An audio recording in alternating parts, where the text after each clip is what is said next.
In this video, I will show you how to create a QR code for a PDF file. First of all, open a Google Chrome browser and then in the top right corner, click on 9-Google Apps icon. Make sure you are logged in with your Google account and then click on Google Drive icon. In Google Drive, click on New in the top left corner and then click on Upload Files. Select your PDF and click on Open to upload the file.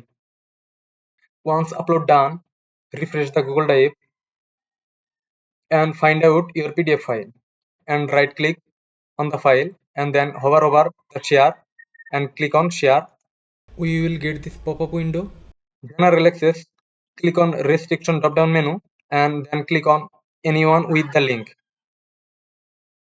Click on copy link and click on done. Now we have our PDF file shareable link. Through this link we will create a QR code. Open a new tab and search free QR code generator. We will use qr-code-generator.com, this website. Paste your URL here. Our QR code is ready to download. To download the QR code, click on download JPG. The QR code will be downloaded automatically.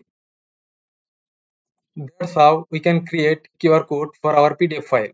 If this video is helpful, please subscribe our channel for more tutorial like this.